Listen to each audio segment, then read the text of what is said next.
This is Severo Lara, who's running for mayor of Ojai. Yes. He's been on the city council, and Severo, we're just going to ask you a couple of questions. Let's see. The first, you signed a petition for, I think you signed both. You did sign both of them for the pesticide-free Ojai to encourage residents, restaurants, etc., to try to have alternatives to pesticides.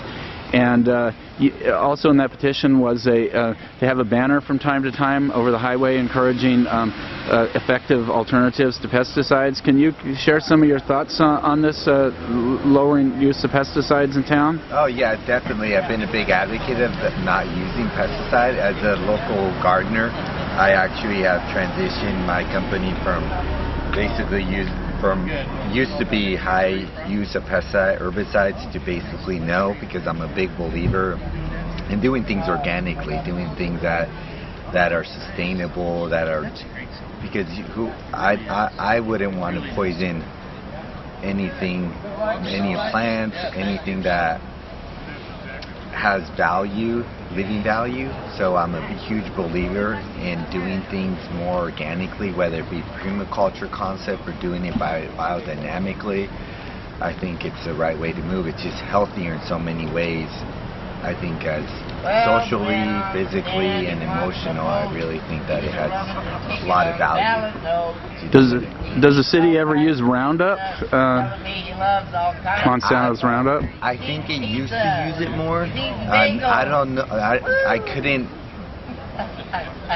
guarantee that they don't use any Roundup, but what I could say is that Patty Pagling has been a huge part of doing things more natural, using other alternatives in the city. She actually just wrote an IPM for the city to see if we're willing to go to more of a not a free pesticide environment, city environment. So I think she's helped the city transition as the years gone by. Yes, and you signed that petition to create a pesticide-free zone, and you also signed a petition for a cruelty-free zone to encourage residents and restaurants to have humane alternatives to factory-farmed animals. So to kind of clean a spiritual town like Ojai maybe shouldn't have factory-farmed animals in the restaurants, and you signed the petition, and that's something you would support a banner from time to time also, would you not, encouraging humane choices? Yes, obviously. I mean, I think we live in a very conscientious community, and I think we want to do anything environmentally or humanitarian right things here in the community. So I fully support that. I think it'd be great. And in your own life, you do support humane choices as well? When you at the marketplace, when you buy, if you buy meat, I don't know if you eat a lot of meat or whatever. Yeah, but, no, I definitely look at where it's come from, how they feed it, how they treat him. I mean, it's huge. I mean, my parents grew up in a time where you actually raise your cattle and your foods and your veggies, you harvest them, you did everything, and they were a big believer on doing the right way. So that's how I was raised. Well, recently, not that long ago, a few years ago, the Fish and Game Department came into town. They killed a bear, and a lot of local residents feel they really were out of control and did it unnecessarily.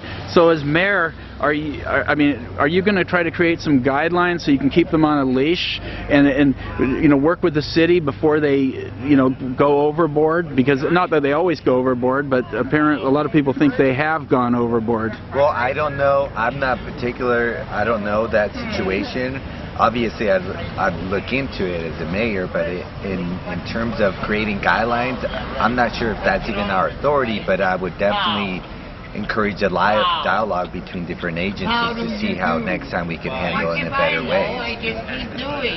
Okay, and what about the the pesticides on the orange groves, a lot of residents are very concerned, and the ones that are being used, the bee-killing pesticides, are banned in many European countries. So would it make sense to try to encourage residents to use effective alternatives to get rid of the psyllid? Definitely. I mean, and the city has gone and met with the county and the state to see if we could offer those alternative methods. We posted it on the website, so we've done everything that's under our authority to try to encourage the organic way. So you could do some public information meetings, right, to get even on the cruelty humane issue, to try to get the public to be to meet and get information and stuff like that, right? No, definitely, and I think we've done that. We've asked the city, we've directed the staff to do that. Updating our website, add different alternatives. Again, Patty has been a huge supporter of this, and I think she's done an amazing job in putting out material that educates the public on this. Right. And some people are sensitive to wood smoke from fireplaces. Now, the old-fashioned wood stoves put out a lot of pollution, but the new ones have like 90% efficiency. Would you support some kind of program or maybe the city could give people rebates to convert their fireplaces into like wood stoves, or do something to reduce emissions? And the particles, you're talking about the small particles too, that part of the emission that affects people, especially with breathing problems. Yeah. I mean, if there's a way to do it, obviously we'd have to. I mean, this is something new that I haven't looked into, so yeah, I'd have to educate myself a little bit more on what it's about. Yeah, because well, people have a hard time coming up with the money sometimes to convert their fireplace into an efficient wood stove. Yeah, and that's something we're doing in terms of looking into water. Yeah. And water solutions and upgrading their appliances to save more water. If it's the same thing, I'd be absolutely for it, but I have to read a little bit more about it. Do we need desal for the water problem? Again, I don't know. I'm not an expert. Yeah. Right now, what we're doing as a city, we're doing everything within our power to really conserve and encourage our residents to change appliances that add more water-wise. Right. Right. Apparently, a lot of people. Desal is very, very expensive. Apparently, and the problem with anything is going to really impact low-income people. So, how are you going to help if we have desal and the water rates go way up? Is there any way you can make it so it's not going to hurt the low-income people? And just in general, in a bad economy, when the economy goes sour, it just seems that the low-income people are the most impacted, and then at that time the fees go up because the government needs the revenue or whatever. So how do you help low-income people in a bad economy? How are you going to do it? Well, I mean, in terms of desal, I'm not. Again, that's a different agency. I'm not sure right. If that would relate to our city in terms of doing anything possible for people in poverty, which is the most vulnerable population that are going to be affected first. You're absolutely right. But as a city, I think it's extremely important to add job opportunities for everybody, including that population, giving them the housing that we could possibly do. That's why I've been a big fan of low to very low rental units here in the city. Yeah. And develop whatever we can to protect that population, because that includes some senior citizens, that includes some artists, that includes sometimes families. So we need to do things to encourage a comfortable living situation here in the city.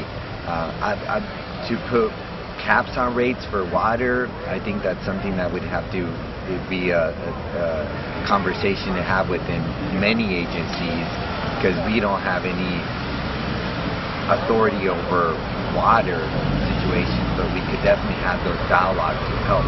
And I'm sure the governor would be willing to help out with these things.